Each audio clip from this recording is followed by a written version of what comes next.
Puji Tuhan, Shalom Bapak Ibu Saudara. Selamat pagi, selamat kita kembali datang kepada Tuhan. Kita mau bersyukur kepada Tuhan pagi hari ini dengan kenaikannya ke atas surga.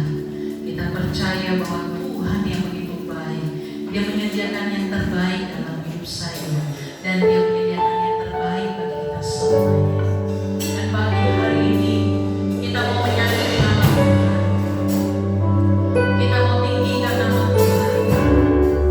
Kita mau datang kepada Tuhan. Haleluya Yesus.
Tuhan bertambah di atas setiap puji-pujian yang kami naikkan kepada Tuhan.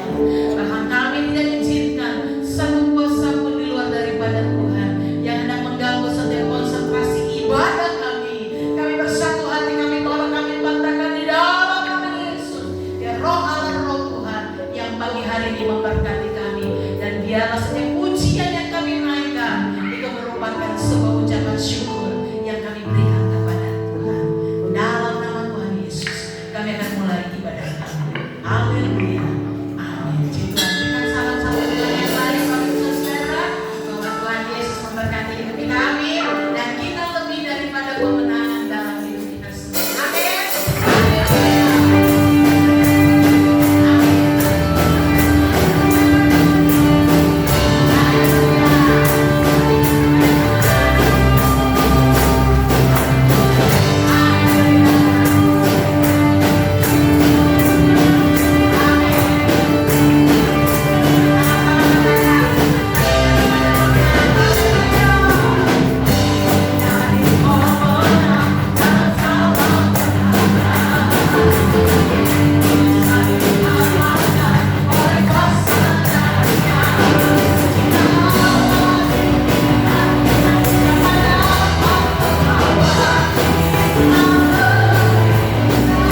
Berbicaralah kepada kami dengan kuat kuasa Roh-Mu, sehingga setiap kami yang ada di dalam ruangan ini, kami menikmati segala kemurahan, segala kebaikan Tuhan.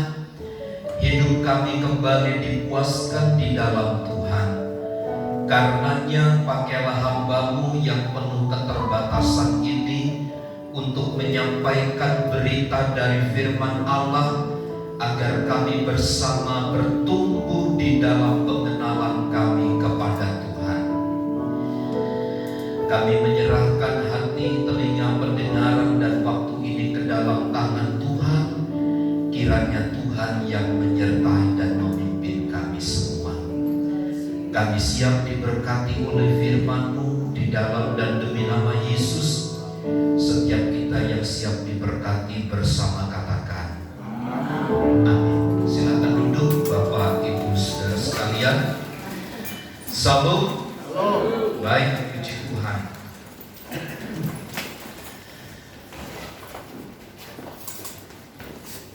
Dalam Injil Lukas pasal yang ke-24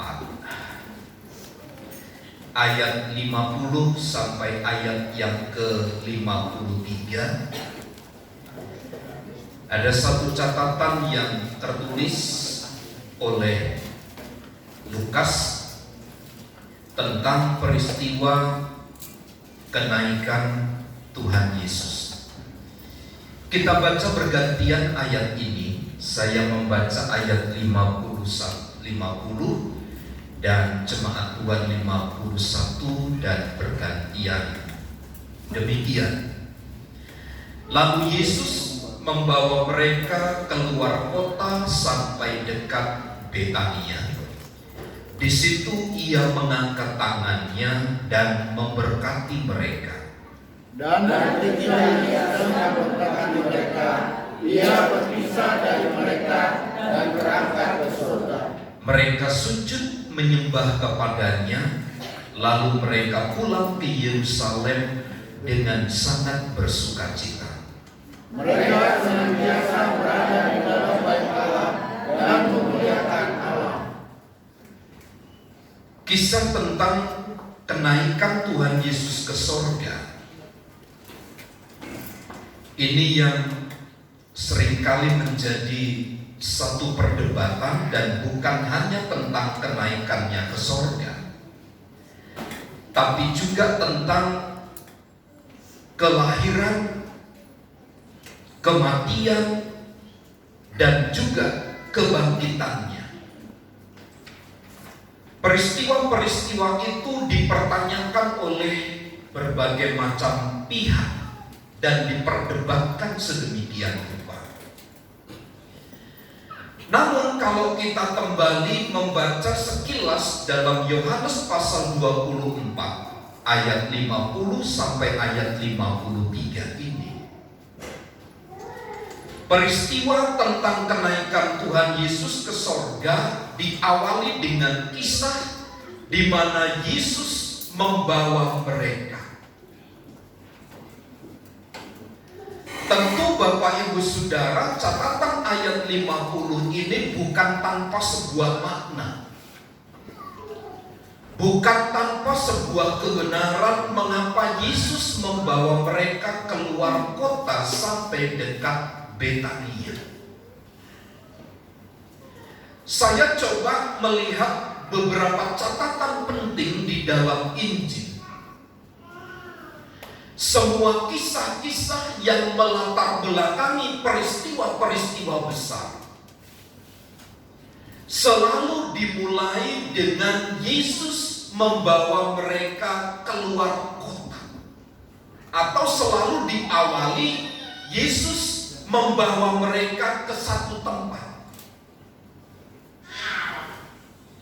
Artinya perkara-perkara besar itu selalu akan terjadi ketika Tuhan membawa mereka. Namun sebaliknya Bapak Ibu Saudara, ketika murid-murid berusaha membawa Yesus untuk masuk di dalam area para murid, memang juga terjadi perkara-perkara besar, tetapi penuh dengan resiko yang harus mereka tanggung.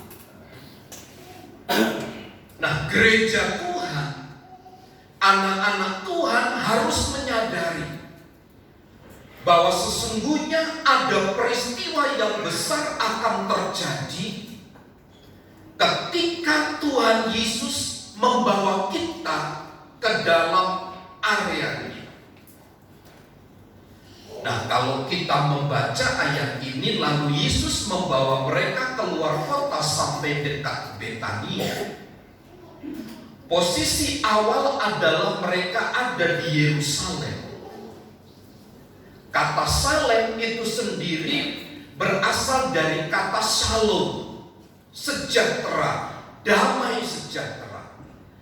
Jadi kalau Yerusalem itu adalah merupakan kota damai.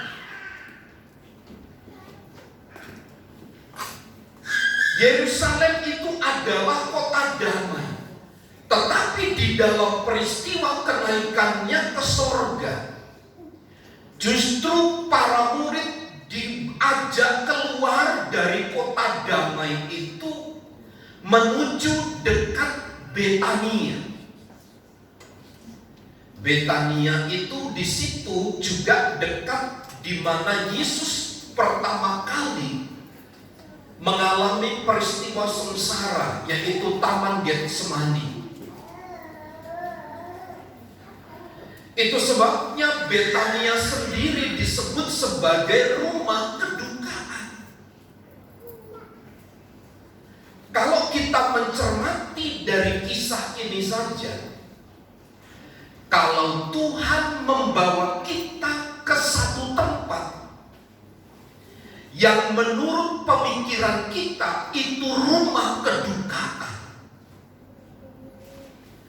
tapi kalau kita dibawa dalam areanya Tuhan, maka Tuhan akan menunjukkan kepada kita satu kemuliaan, di mana kita tidak akan pernah berhenti untuk memuliakan namanya.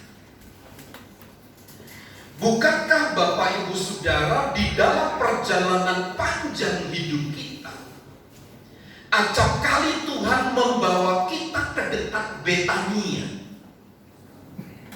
dekat rumah kedukaan.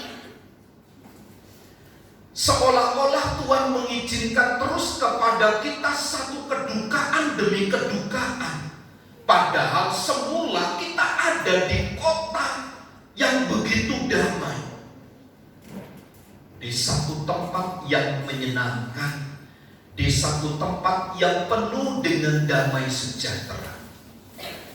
Tetapi justru dalam peristiwa kenaikannya, Dia bawa semua orang-orang percaya, para muridnya, untuk dekat tinggal di rumah kedukaan itu. Saya tidak mengerti apa maksud Tuhan di dalam peristiwa-peristiwa kedukaan yang kita alami. Ataukah memang inilah cara yang terbaik dari Tuhan kepada setiap gerejanya, agar kita pada akhirnya dapat melihat kemuliaan Tuhan itu? Apakah Tuhan tidak bisa membawa kita dari tempat kedukaan kembali ke tempat damai? Saya kira mudah dari Tuhan untuk mengubah posisi. Tapi justru dalam peristiwa kenaikannya ke sorga, Dia bawa para muridnya itu ke tempat sekitar Bukit Zaitun, yaitu rumah kedukaan. Ini juga berarti kepada para murid, kepada orang-orang yang percaya, kalau ingin masuk ke dalam kerajaan sorga, harus melalui rumah kedukaan, harus melewati kesulitan, di mana kita harus mengekang diri, di mana kita harus mengendalikan hidup ini sepenuhnya. Karenanya menurut saya menjadi penting makna dari sebuah kedukaan atau kesengsaraan terlebih dahulu itu. Nah, pada waktu kita masuk di dalam rumah kedukaan, kadang-kadang kita terlena pada bagian itu, sehingga justru kita jauh dari Tuhan.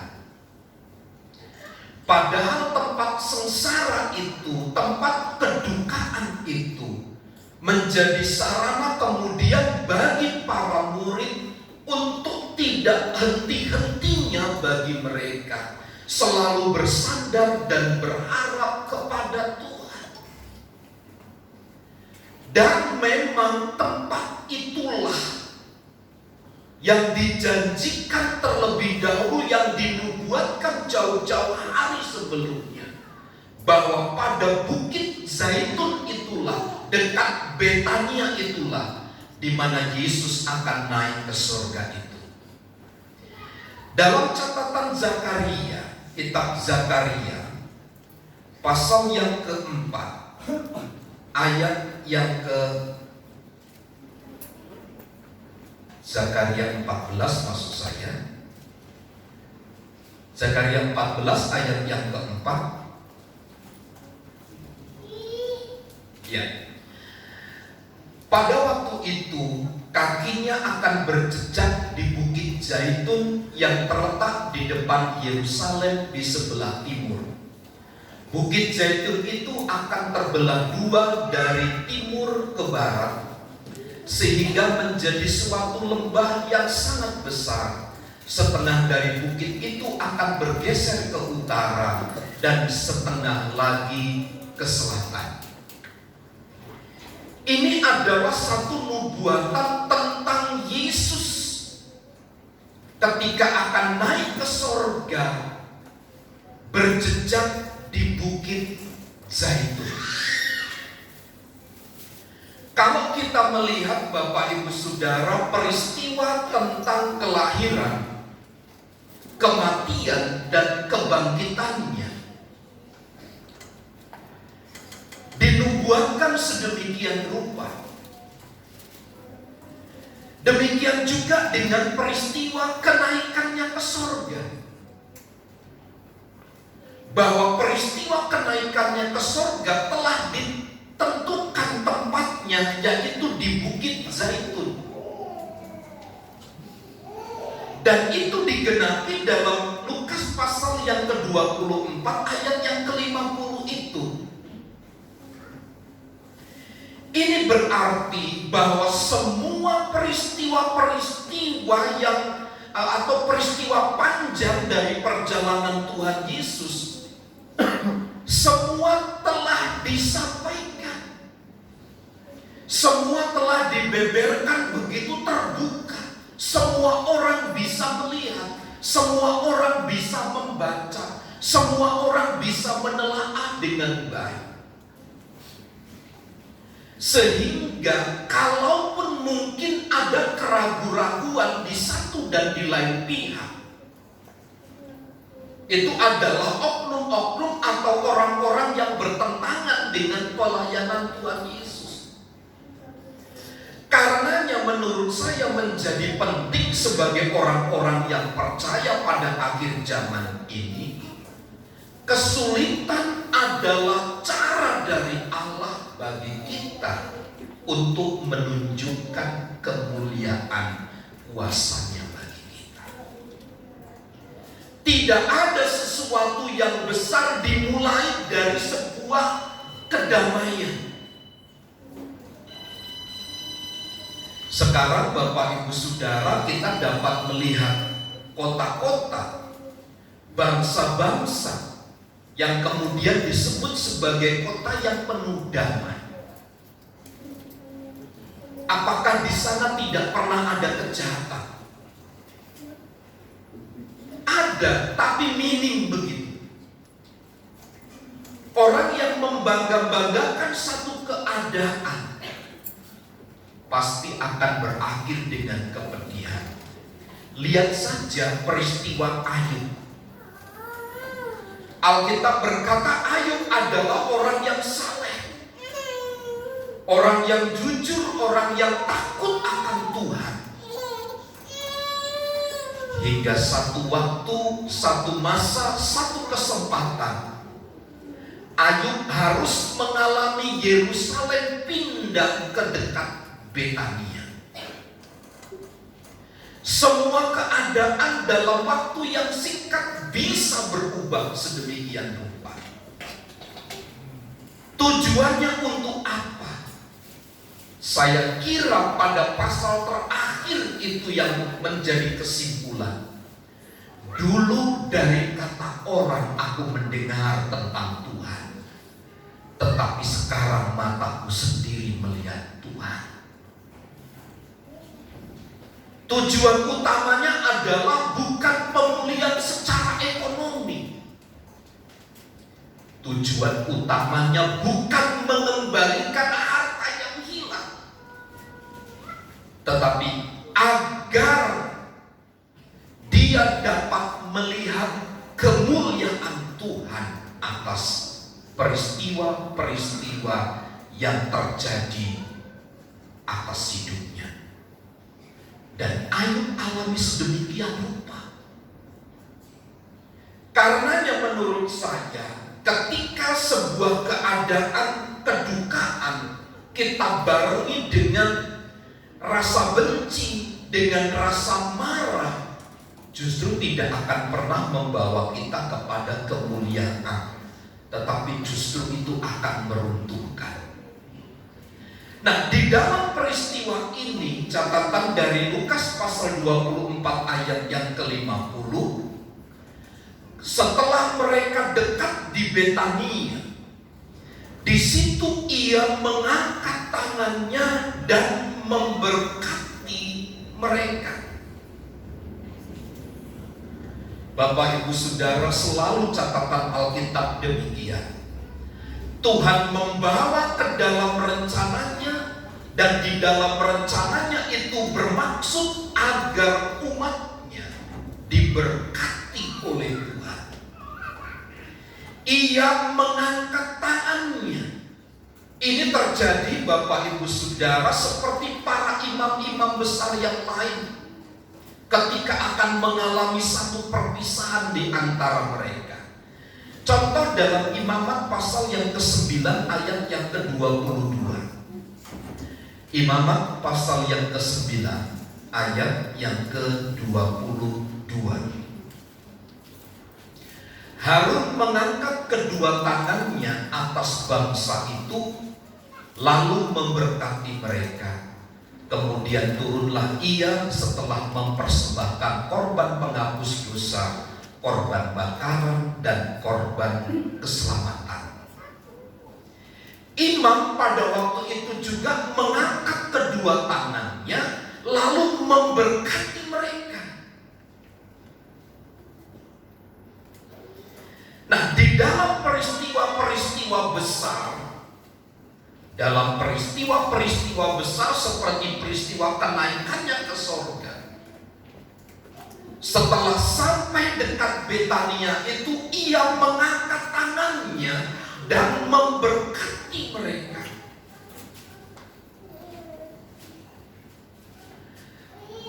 Mengangkat tangan dan memberkati itu maknanya adalah bahwa sesungguhnya ia sedang menunjukkan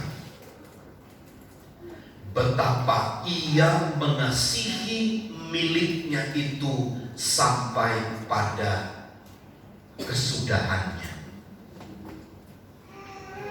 Ia mengangkat tangan dan memberkati itu berarti tanda bahwa dia mengasihi, menyertai sampai selama-lamanya.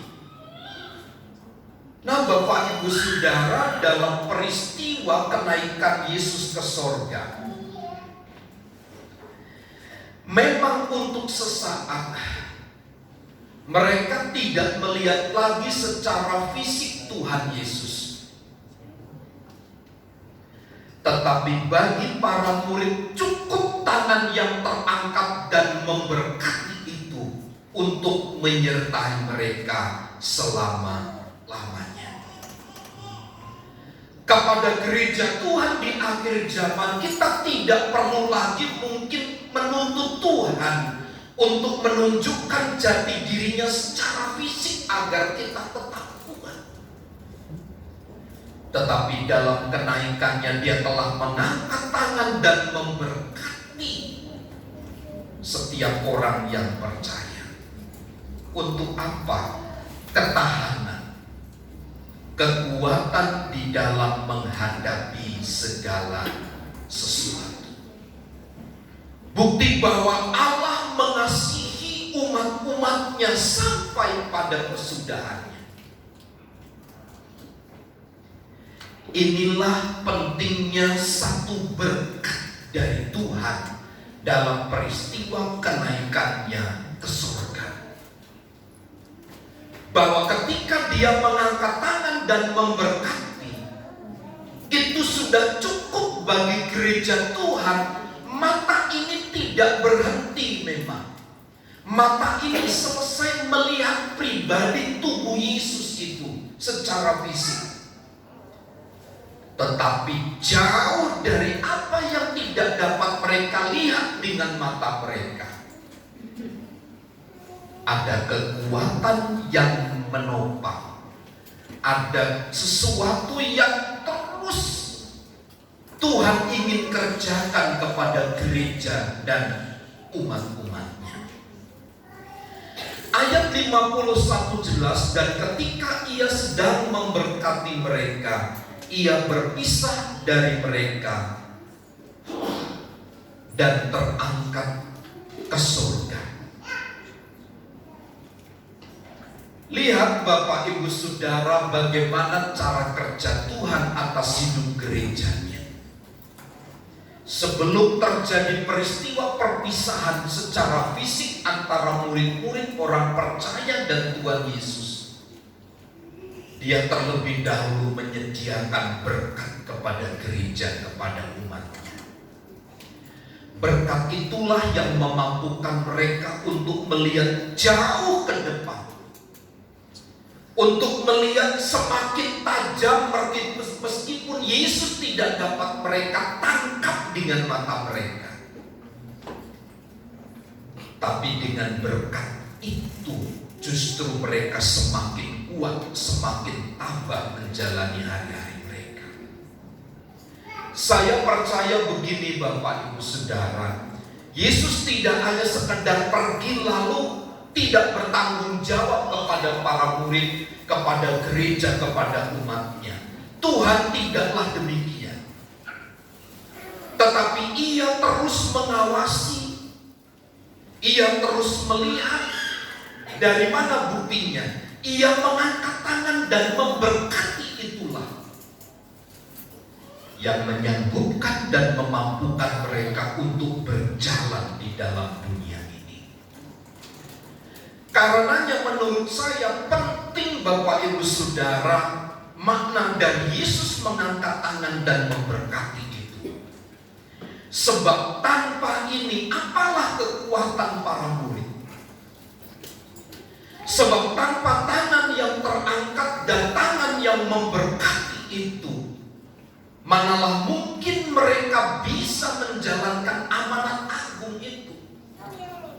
Manalah mungkin mereka bisa bekerja dengan kekuatan dan kuasa. Lihat dalam kitab Kisah Para Rasul, ketika Petrus berkhotbah kepada orang-orang Yahudi yang notabene adalah orang-orang yang telah membunuh Tuhan Yesus, 3.000 orang bertobat saat itu. Pertanyaannya, siapakah yang meyakinkan orang-orang Yahudi itu yang berseberangan dengan Tuhan Yesus itu menjadi percaya? Bukan karena Petrusnya, tetapi tangan yang terangkat dan memberkati itulah yang membuat orang bertobat. Bapak Ibu, setiap hari Jumat sudah 3 kali ini Pak Jaro itu membawa istrinya untuk didoakan. Saya dengan istri selalu berdoa. Jumat pagi dia selalu datang. Kenapa? Karena kalau sore dia harus memimpin satu pengajian. Sebelum pengajian dia harus didoakan terlebih dahulu. Dia sakit Bapak Ibu. Dulu dia bekerja jualan ikan dan seterusnya di pasar baru. Tapi oleh karena sakit itu sekarang tidak bisa beraktivitas dengan baik. Satu kali dia mendengar cerita di dalam seorang yang mengatakan bahwa hanya Nabi Isa yang menyembuhkan. Kami berikan kesaksian ketika dia datang. Nabi Isa yang dimaksud itu adalah Tuhan Yesus Kristus. Mak percaya, saya percaya. Setiap malam saya memanggil namanya dan tubuh ini merinding bergetar. Setiap memanggil nama itu tubuh emak bergetar. Dan 3 kali belum sembuh, Bapak Ibu datang. Saya selalu berdoa, kiranya ibu ini dilawat oleh Tuhan, gitu. Bisa menerima Yesus Tuhan sebagai Tuhan dan Juru Selamatnya. Nah, Bapak Ibu Saudara, siapa yang bisa membalikan orang-orang seperti ini? Pribadi seperti saya tidak. Hanya Dia yang bisa melakukan itu, yang telah mengangkat tangan dan memberkati itu.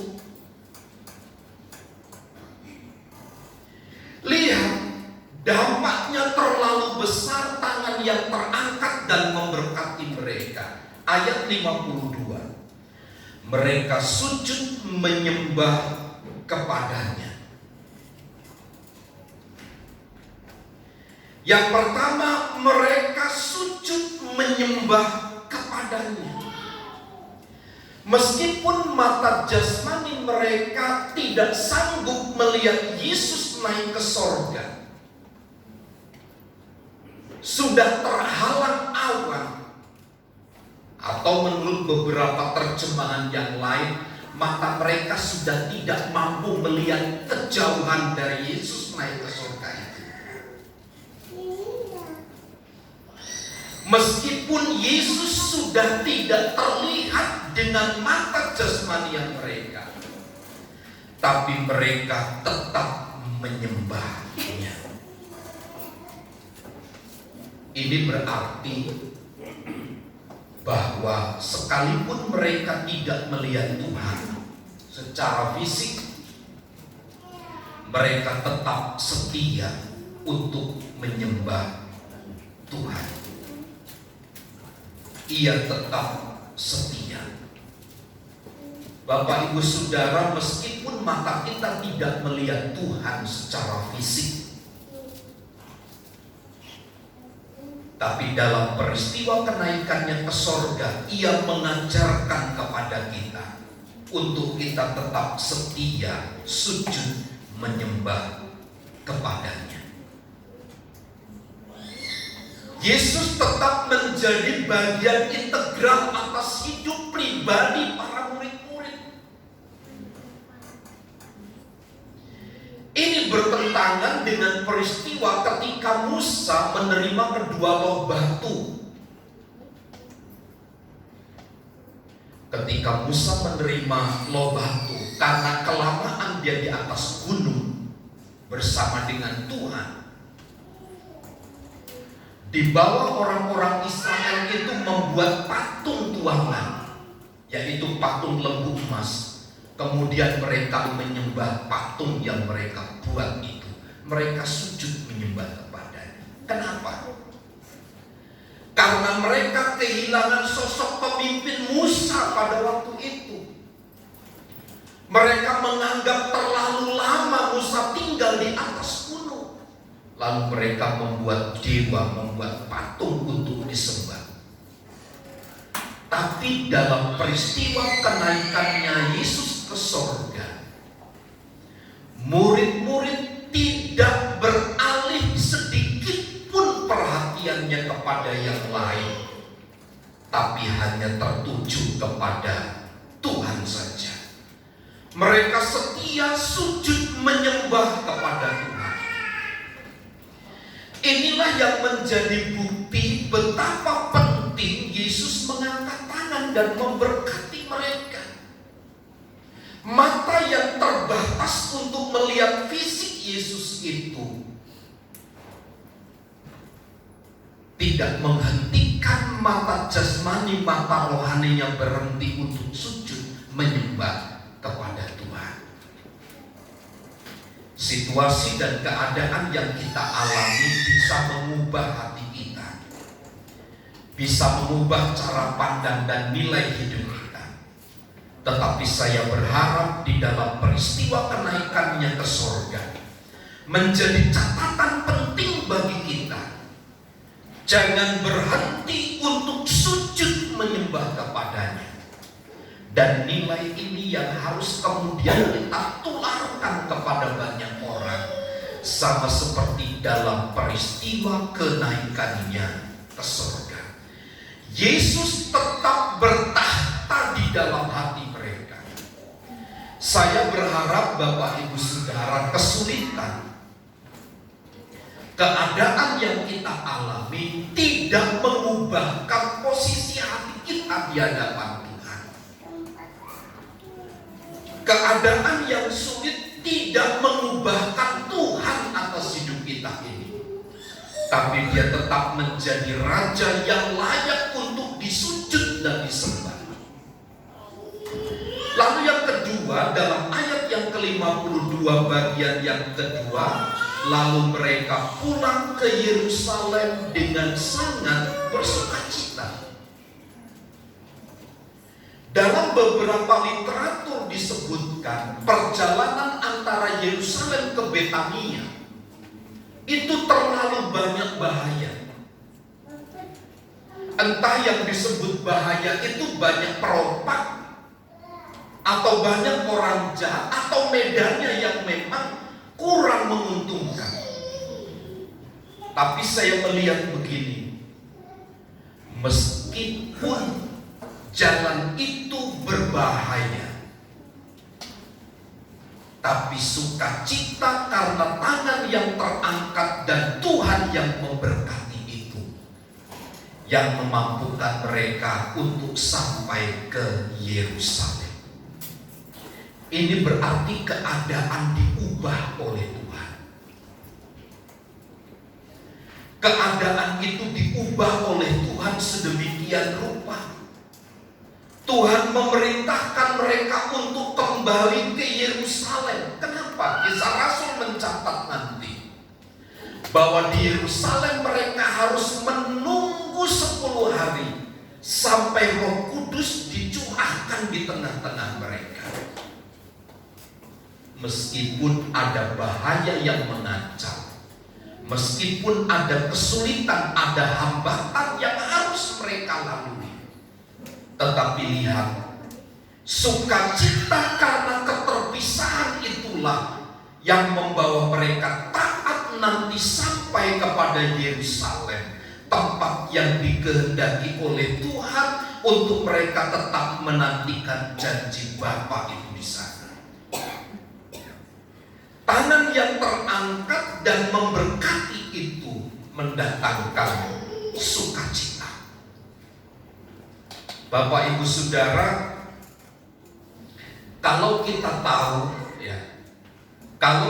tahu di satu tempat itu menyenangkan, di satu tempat itu membahagiakan, meskipun perjalanannya sulit, meskipun sangat terjal, butuh tenaga yang ekstra mungkin, tapi sukacita karena kita tahu tempat itu menyenangkan, membahagiakan, maka akan menghilangkan rasa lelah, rasa duka, rasa penat di dalam perjalanan itu. Dan saya percaya tangan yang terangkat dan memberkati yang membuat murid-murid Yesus bersukacita kembali ke Yerusalem itu juga berkat yang sama yang menyertai kita hari ini. Karenanya ini juga yang membuat mereka taat, yang membuat mereka mengikuti perintah Tuhan, pulang kembali ke Yerusalem. Tentu Bapak Ibu Saudara, ada 1001 pertanyaan mungkin yang akan muncul.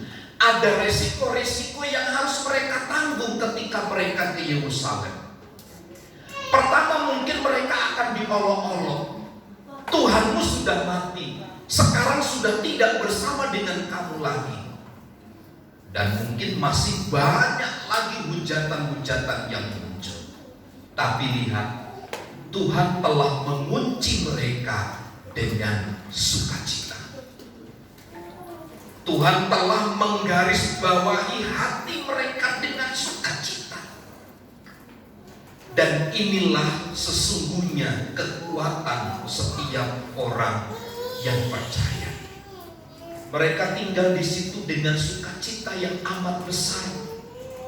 Mereka sangat bersukacita, kata Alkitab. Lalu yang terakhir di dalam ayat yang ke-53, mereka senantiasa berada dalam bait Allah dan memuliakan Allah. Kata senantiasa itu selalu, kalau dalam istilah Jawa itu ajek, tetap, konstan di situ. Jadi orang-orang yang telah melihat peristiwa itu di mana tangan Yesus terangkat dan memberkati mereka dalam peristiwa kenaikannya ke sorga, mereka punya ketetapan hati untuk senantiasa berada di dalam bait Allah, untuk senantiasa berada di dalam bait Allah. Bapak Ibu Saudara, ini satu keteguhan hati yang luar biasa menurut saya.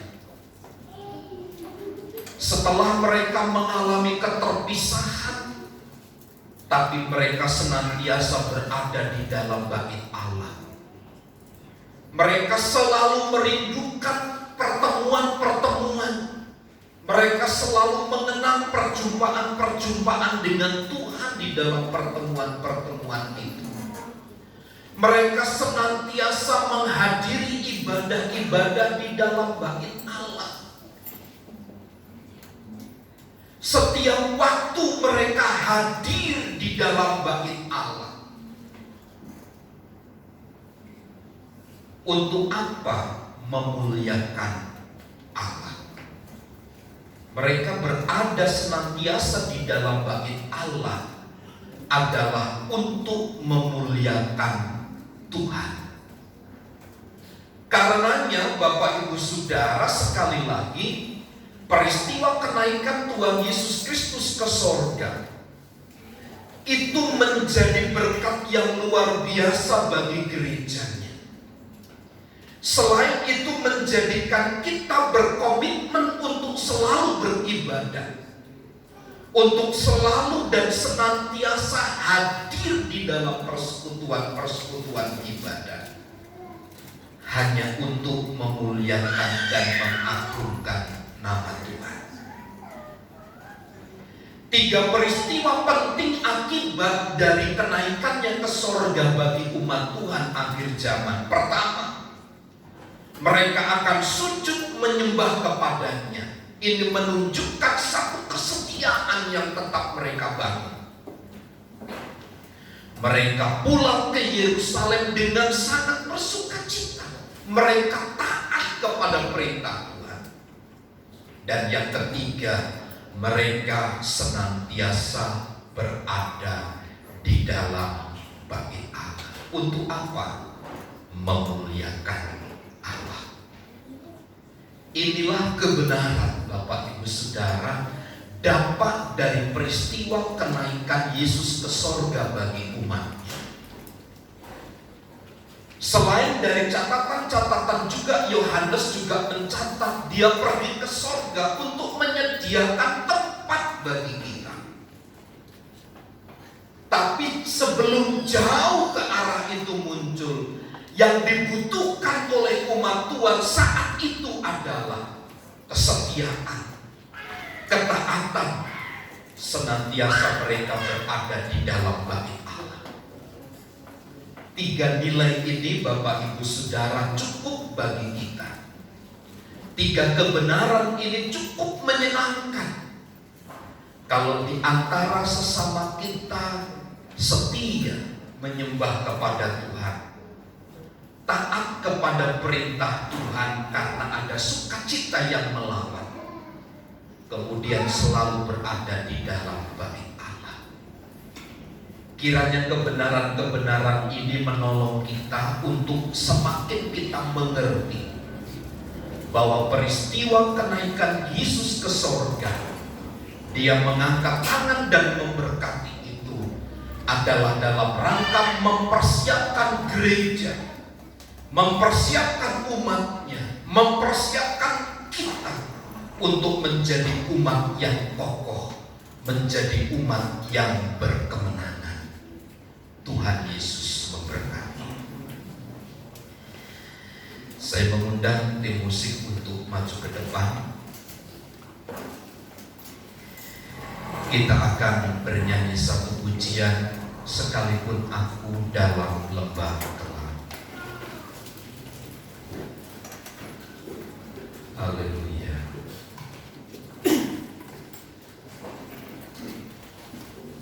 Haleluya.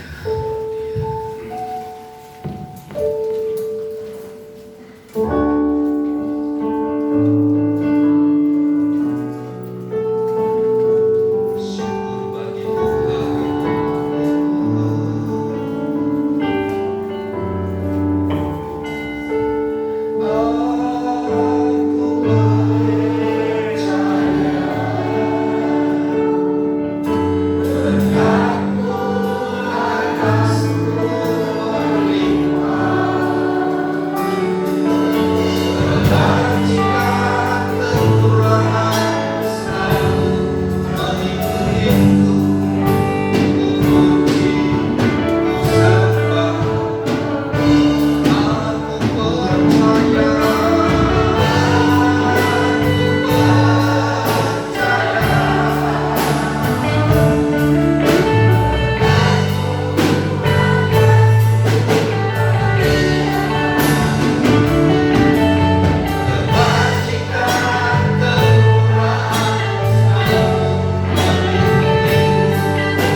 Menjadi gereja yang taat, menjadi gereja yang berkomitmen untuk selalu ada di dalam rumah Tuhan.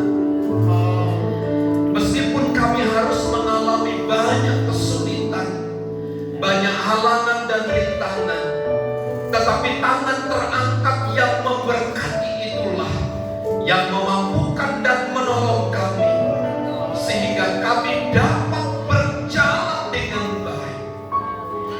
Roh Kudus, topanglah setiap kami untuk kami dapat mengerti setiap prinsip-prinsip dan nilai-nilai kebenaran ini, sehingga kami semakin dewasa, kami semakin bertumbuh di dalam Tuhan untuk melihat kuasa dan kemuliaan Allah dicurahkan atas seluruh hidup kami melalui peristiwa kenaikan-Mu ke sorga, di mana Engkau telah memberkati dan mengangkat tangan bagi kami.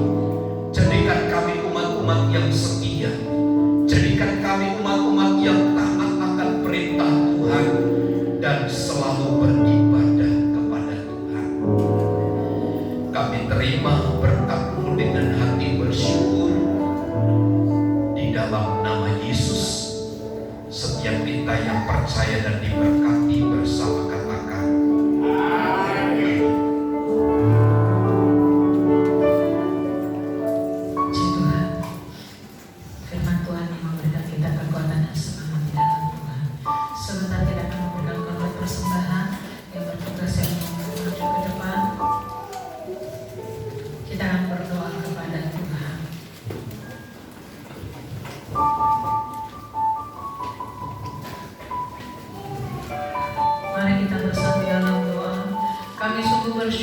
kepada Tuhan oleh karena Tuhan begitu baik atas hidup kami.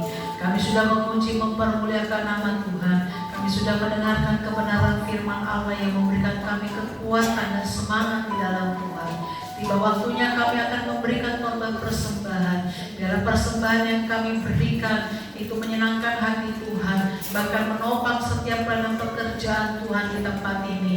Tuhan memberkati apa yang kami kerjakan. Tuhan memberkati setiap usaha dan pekerjaan kami, rumah tangga kami, kesehatan kami. Dan kami sungguh bersyukur untuk segala perbuatan tangan Tuhan yang ajaib atas hidup kami. Oleh sebab itu sebentar kami akan memberikan persembahan kami.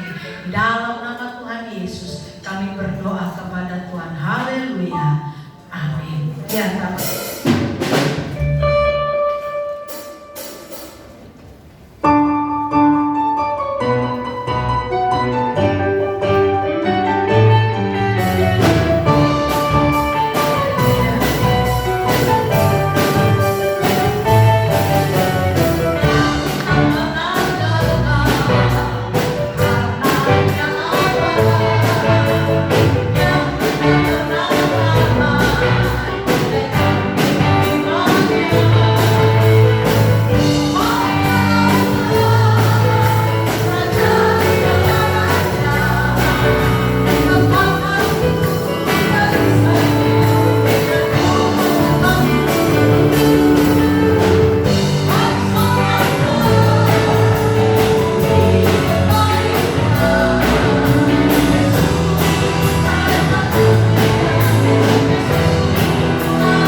Selamat ulang tahun diucapkan kepada anak Yeskian Putar-Putar tanggal 15. Tuhan Yesus memberkati. Kemudian Ibu Galinggi tanggal 16 Mei.